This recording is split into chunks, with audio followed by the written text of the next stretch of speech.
Ninja Team.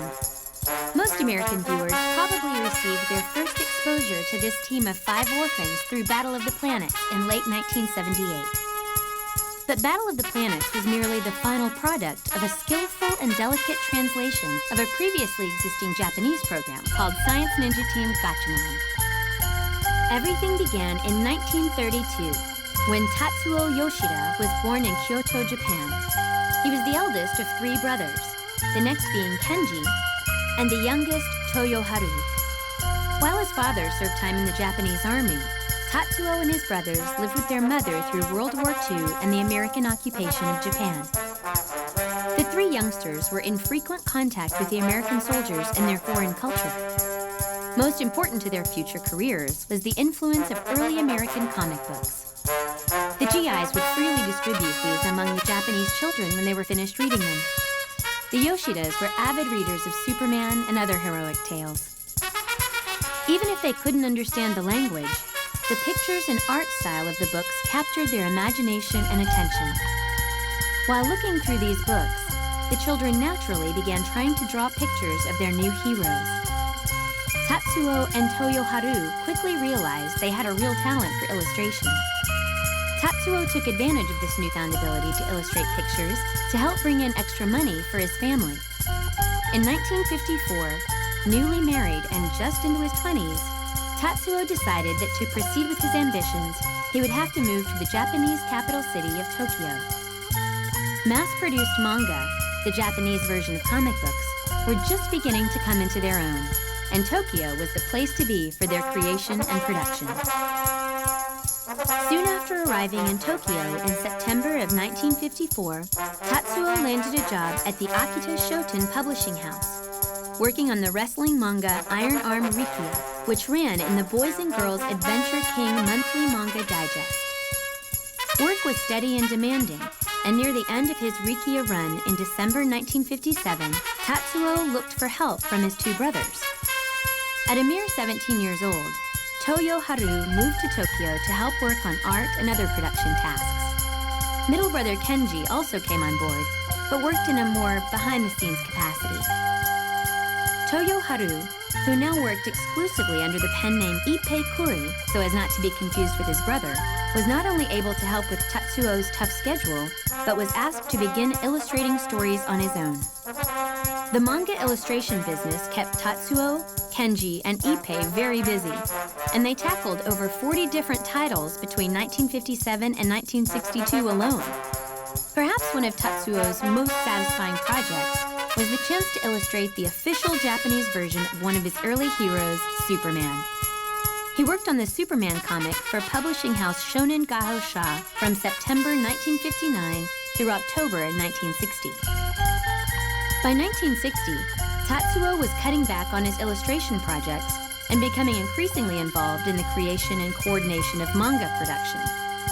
It must have suited him better than illustration jobs, as he had a hand in helping to start a number of titles in the early 60s. On October 1st, 1962, Tatsuo officially named his illustration studio Tatsunoko Productions, and the company began the creation of its own new works, while continuing to illustrate other monthly projects. At this point, more and more illustration jobs were going to Ippei Kuri, who took them on happily. He had become an established and much sought-after name in the industry. Things were going along splendidly when a monumental event took place in the beginning of 1963, effectively changing the direction Tatsuo saw for his little company. It was called Tetsuwan Atomu in Japan, known in America as Astro Boy, and it was an animated television program that had its origins at another famed manga house, Tezuka Productions. While Astro Boy is widely cited as being the first Japanese animated children's show, this is not true. A handful of other limited animated programs beat it to production, but Astro Boy was unquestionably the instigator of Japan's animation boom. The show was fast-paced, adventurous, and most importantly, fun. It caught Tatsuo's eye, and he knew that he wanted to be involved in this medium one way or the other. He created a character called Space Ace, Uchu Eisu, that was in many ways similar to Astro Boy. His efforts to get the show produced and on the air nearly bankrupted Tatsunoko Productions. So while trying to raise money for the beginnings of Space Ace, Tatsuo continued to lend his talents to manga adventures. One of the most important of the late 1963 era would prove to be Boy Ninja Squad Moonlight. It was created by Tatsunoko and Tatsuo and published by Shonen Gahosha, where it ran from August 1st, 1963 to February 10th, 1965. This manga was actually the springboard for the first TV show that would include Tatsuo Yoshida's name. The series was titled Ninja Squad Moonlight, Ninja Butai Gecko, and ran from 1964 to 1966. Many of the themes that were present in Moonlight would turn up again in a very familiar series, not the least of which was a multi-person fighting team that sometimes included a female member and a child. By 1964, Tatsunoko Productions had their own office building in what would soon be known as Kokobunji, Japan, about 16 miles west of downtown Tokyo. Tatsuo had also purchased another building a couple of miles away from the offices that were being used to produce the animation for Space Ace. It was a costly and expensive risk that was built on nothing more than hope, but Tatsuo must have had the utmost belief in his staff and his project. If Space Ace were to fail, it likely would take Tatsunoko with it. Finally, through the help of investors like Toei Films, sponsors like goods manufacturer Kanebo, the publisher Shueisha, which printed the Space Ace manga in its Shonen Book periodical, a precursor to today's Shonen Jump, plus the faith of Fuji Television, Tatsuo's pet project Space Ace made it to Japanese airwaves. The black and white production ran for a full year from May 8, 1965 through April 28, 1966.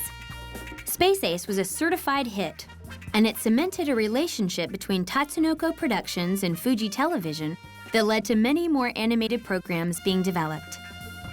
As Space Ace was running, Tatsuo and his staff, which now included friends he had hired away from other animation studios and others with whom he had worked in the manga trade, were hard at work developing a host of new projects.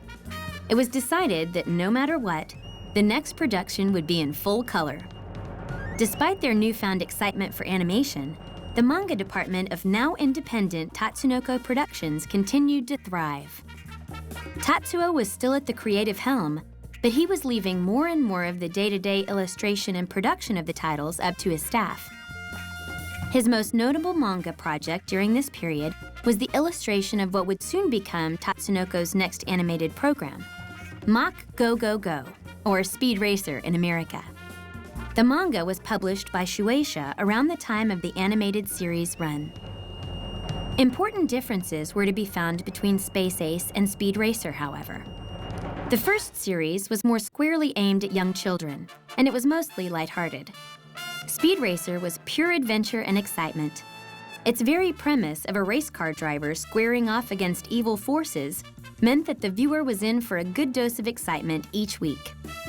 The animation was improved with Speed Racer. New techniques were tried, and new dramatic storylines were put into play, all contributing to the series becoming another success for Tatsunoko Productions. When it came time to tackle the studio's next drama, Kurenai Sanshiro, also known as Scarlet Sanshiro, or Judo Boy, in 1969, a very real attempt was made for the main characters to look like actual people. This was partially attempted with the lead character Go Mifune in Speed Racer, but his design still had a somewhat wide-eyed cartoon look to it. But the appearance of the title character Sanshiro Kurenai was more serious, as was the plot of the show. He was traveling the lands on a quest to find the villain who murdered his father. Kurenai Sanshiro provided an important vehicle for Tatsunoko to experiment with. The opening credits featured a strobe effect on the main character as he jumped his way onto the screen. Plus, there were live-action shots inserted in the first episode that featured a model of a ship being blown apart in a climactic scene. The characters had to move and react more realistically given their appearance, and that was a major attraction that gave the program a link to reality that few other animated series sought to achieve. From Kurenai Sanshiro's short 26-episode run through to the beginning of 1971, very little serious experimentation was done.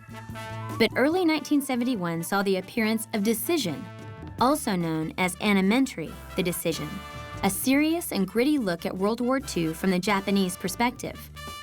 This impressively animated program was able to depict the war with hyper-realistic animation and an attention to detail that had simply never been seen before. Decision was a true warm-up for their next drama, Production 21. The first thoughts about this show that would evolve into Production 21 had actually begun sometime around mid-1969. Tatsuo was constantly trying to push animation to the edge of what was possible, and he was anxious to create a program that would showcase everything his studio was capable of. But it took the successful completion of the earlier series to show that his studio was up to the task. In the early 70s, Tatsunoko Productions was no longer creating regular monthly manga.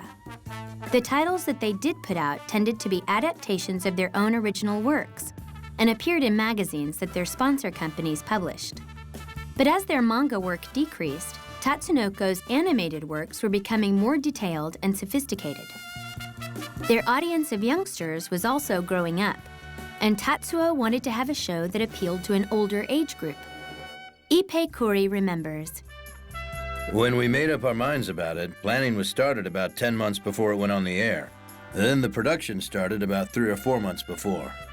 This would have been around the end of 1971 and the very beginning of 1972. A core group of creative types was brought in to help develop this new series. Tatsuo had a rough idea of what he wanted to accomplish, and he knew who would be able to help him see his vision realized. Included in the group were his brother Ippei Kuri, Hisayuki Toriumi, who had worked on Speed Racer, and writers and planners Jinzo Toriumi, Akiyoshi Sakai, and Satoshi Suyama. These 6 were the main people who would give this new production its motivation and goals.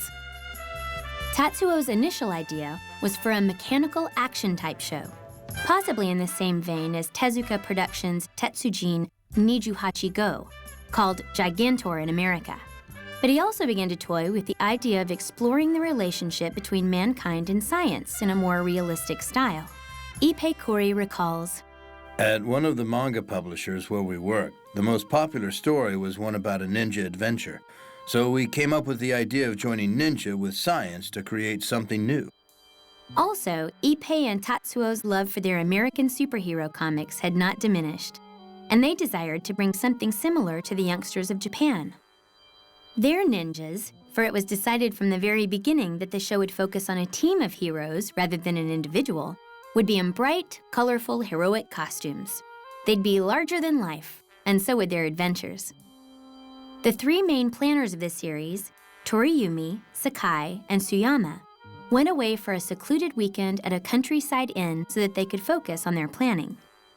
There they recorded their conversations, which centered on the plotting of the new series in general and its first 3 episodes in particular. They decided that they should write with science in mind, that it could almost be an educational program, yet with a satirical bend.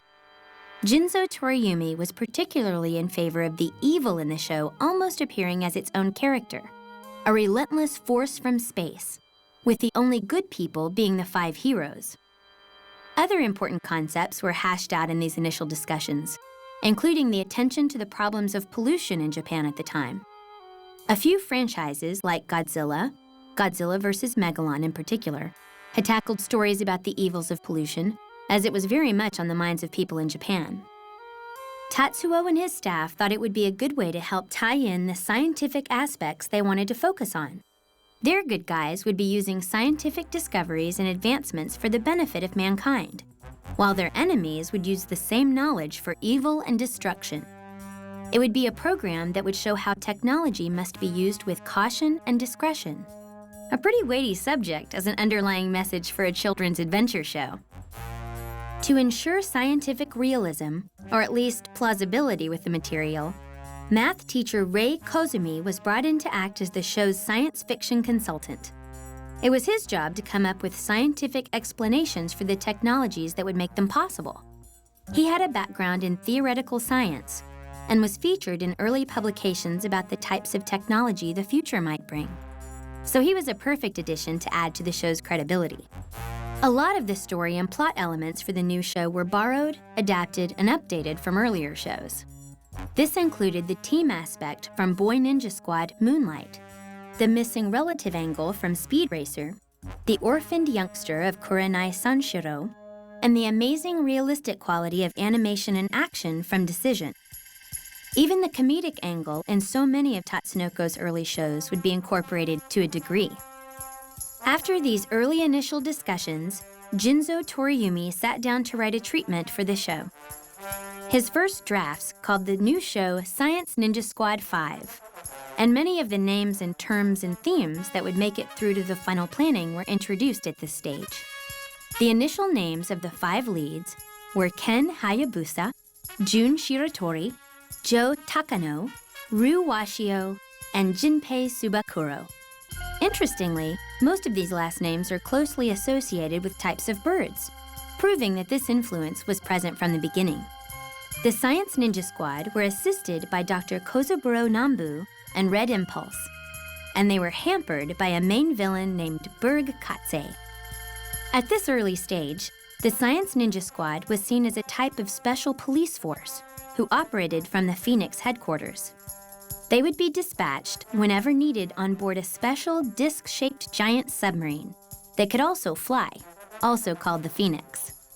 While the team could rely upon their ninja training for hand-to-hand combat, they were also to have a selection of advanced technological implements at their disposal. Any special device they needed would be produced at the Phoenix headquarters. Early design and sketches were done of the main leader of the team, and at least a couple were done of the main villain. Tatsuo headed the character design team and came up with the basic look of the helmets and capes for the team. Ippei Kuri recalls, "We tried putting on wings and various things, but nothing was as satisfying as capes. We also introduced the bird elements into the heroes' helmets." Kuri himself did additional character designs and helped flesh out the look of the team. The planners had initially wanted to focus most of the stories on Ken, Jun, and Jinpei, with Joe and Ryu on hand as background characters. However, Joe turned out to be far more dynamic and interesting to the writers, so naturally his character became a greater focus, and Jinpei was pushed out of the spotlight to an extent. The original rank lineup for the team was Ken, Jun, Joe, Ryu, and Jinpei. But that got changed around as the writers started to get a better feel for the characters they were putting together. The name of the show was also something that took some time to settle on. In addition to the Science Ninja Squad 5 name, there was also Secret 7, Bird Mecha Man, Shadow, which appears on early model sheet drawings, and what was probably the closest to becoming the series name until Fate stepped in, Birdman. Reportedly, when the first episode's film canister was delivered, it was still labeled Birdman, as that was the strongest contender for a long while. But the final name for Production 21 was arrived at during a meeting between Tatsunoko and their advertising agency, Yomiko. Ippei Kuri remembers the day. Kanshi Matsuyama was Yomiko's managing director at the time. The name came about as a joke he made it to ease the tension one day. He started half-jokingly saying things like, "How about gotcha, Gatchaman, and Gatchaman, and finally, Gatchaman." Gotcha sort of brings to mind the image of dragonflies coupling, and we thought it was funny initially, but not very good. But someone said wait, and we thought about it a little more. Gotcha also brings to mind the sound of machines uniting, which would be something the Gatchaman production would be associated with. Ideally, we wanted a word that would sound cool when it was said. Also, at the same time, there was a show called Combat that had an eye catch where a foreigner said, "Combat!" We liked the sound of that and considered that the character of the word Gatchaman would sound good for an eye catch. By now, the final planning and description notes were being completed and production was about ready to begin on Science Ninja Team Gatchaman. The visual appearance of the characters was pretty well set at this point, except for one more last-minute change. Berg Katse's initial design was scrapped in favor of one drawn by uncredited character designer Yoshitaka Amino, in later years famed for his work on the Final Fantasy game series. The previous design for Katse would not be wasted, though, as it was used for the enemy captain in the first 2 episodes of Gatchaman. Amino joined Tatsunoko around the age of 15 after impressing the staff with his natural drawing ability. He wasn't hired right away, but he was allowed to intern on Speed Racer and other projects.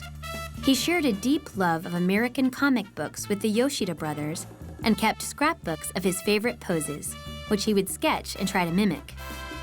Amano was allowed to try his hand at several character designs for Gatchaman, and although he was not credited for them on screen, 3 of his attempts were used in the final show: Jun, Dr. Nambu, and Berg Katse, in and out of disguise.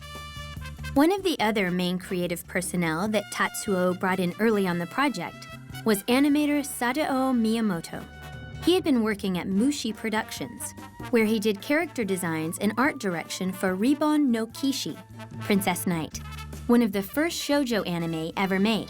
Shoujo is a term used to describe those manga, anime, and other merchandise aimed specifically at preteen to teenage girls.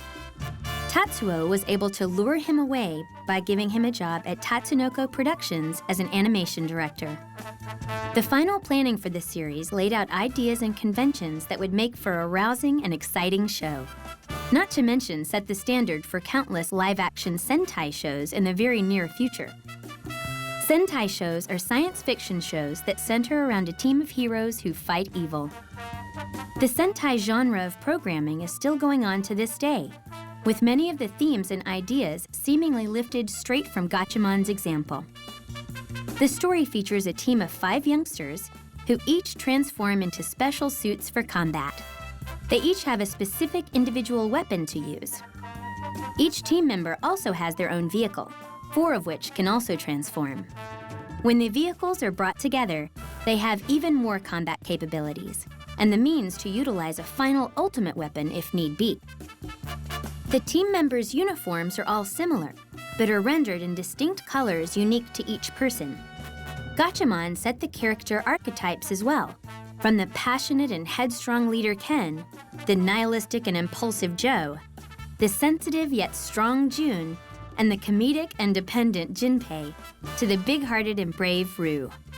The evil Galactor sets another archetype, that of an organization bent on conquering Earth for their own purposes, which are never really clear.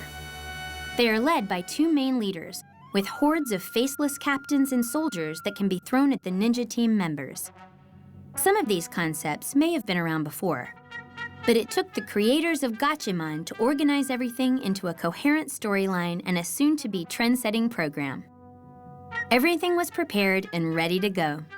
The next step would be the actual production of an episode to see how it would work. Science Ninja Team Gatchaman was poised to hit the airwaves. Unlike many of Tatsunoko Productions' other early series and series pitches, Gatchaman did not have a traditional pilot or any known animation tests done. The program went directly from the planning stages into the production of the first episode. The exact reasoning for this is unclear. Perhaps there were time constraints, or maybe everyone was confident it would work right from the start. Ippei Kuri remembers, There was no pilot film made. We presented various drawn pictures and scenes to help introduce the characters. Clearly, these were enough to sell the show to the sponsors and get it going. But this move was especially odd considering the importance that Tatsuo placed on the project. Sadao Miyamoto took on the task of animating the footage that would be used in the opening credits. He wanted to make certain the show started off with the correct, realistic look Tatsuo Yoshida wanted. Chief Director Hisayuki Toriumi recalls, Miyamoto joined Tatsunoko around the time of decision. He came over to instruct the young animators in the office. The power and the work from the crew at Tatsunoko was largely thanks to Miyamoto. Miyamoto's animation also acted as a guide to other animators on the show, and the look they were to strive to duplicate. Perfecting the Tatsunoko style proved to be a tough learning curve. Miyamoto gives the credit to the creator, though. Tatsuo Yoshida was responsible for all the original character designs and all the original drawings. I did my best to adapt his extremely detailed, very shadowy, realistic drawings. But in order to make these acceptable or easier to animate, easier to make move, I was responsible for cleaning up the images, tightening up the lines.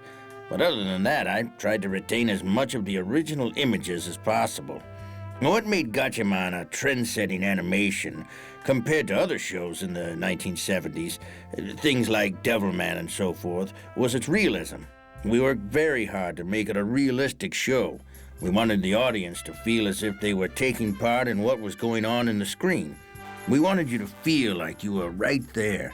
And that's what I consider to be the most distinctive feature of the series.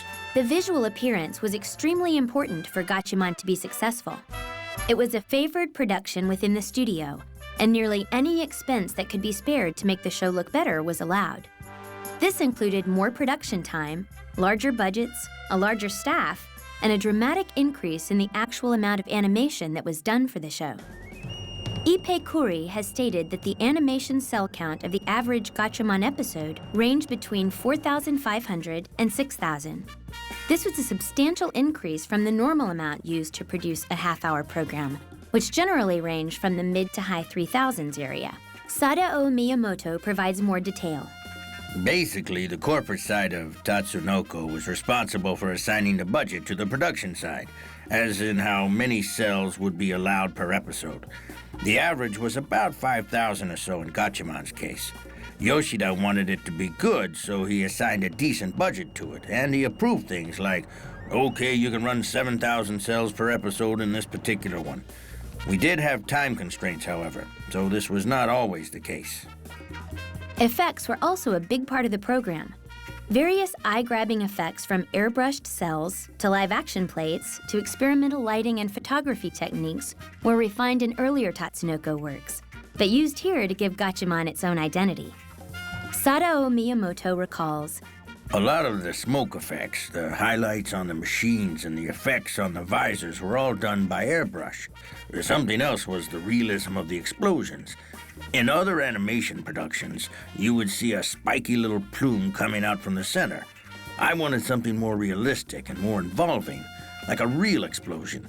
Realism was something we focused on for Gatchaman. the production of Gatchaman was intense, rushed, and seemingly never-ending.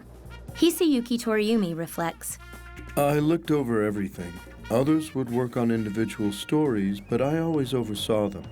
As many as 3 scripts would be going on at one time, and they were always shown to other directors to make sure it would all fit together with what was already established.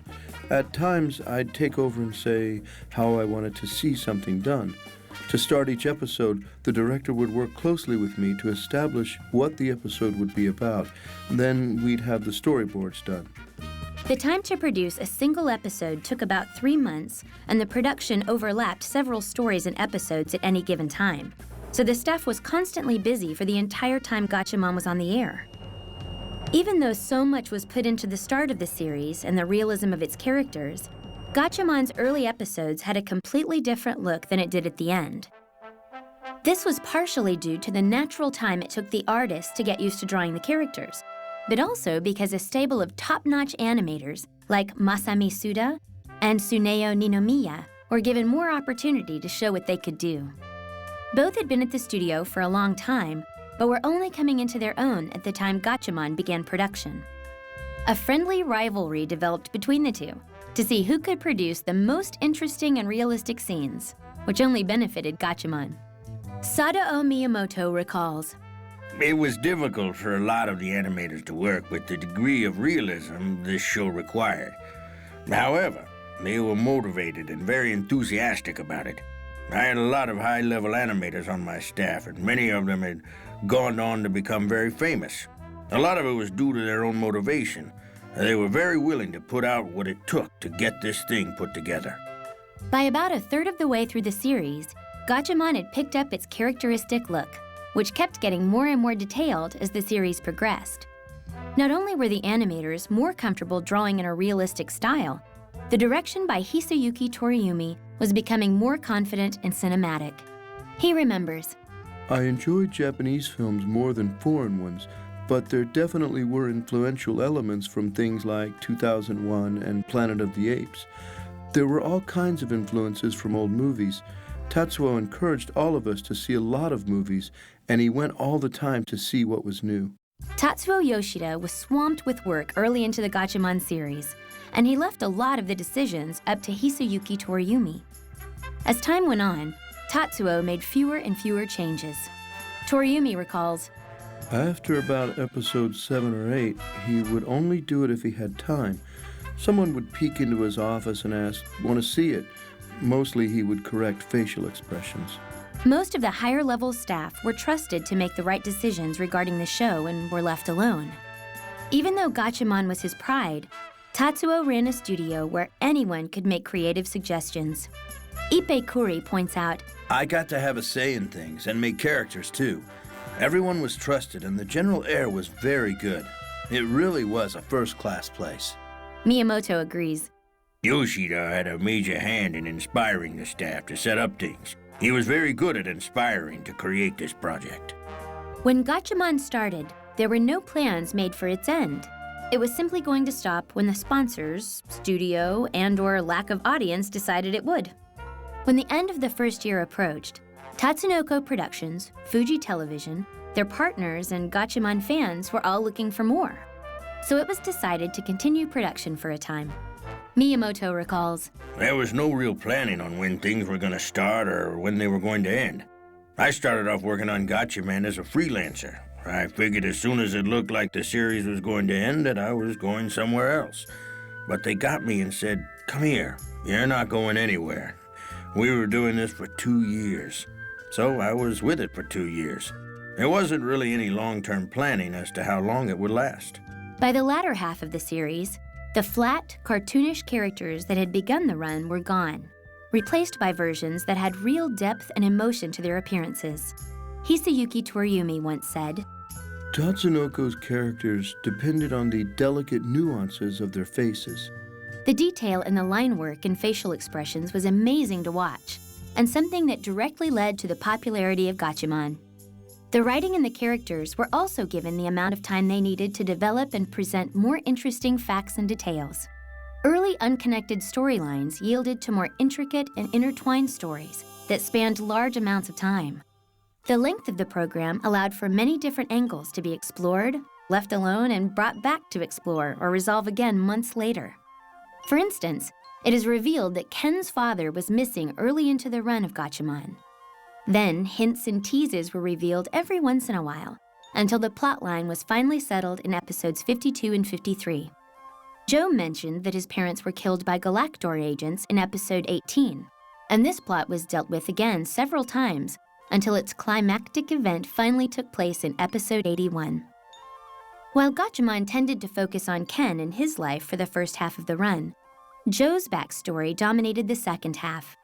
Ippei Kuri remembers, Ken was the one we considered to be the hero. He was probably less attractive, though, as he was felt to be a little too serious.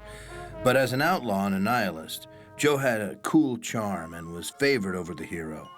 Even though Ken is the perpetual hero, he didn't have that certain something. The drama turned to Joe, and people connected with him very well. It might have been that Joe's personality became more appealing unconsciously.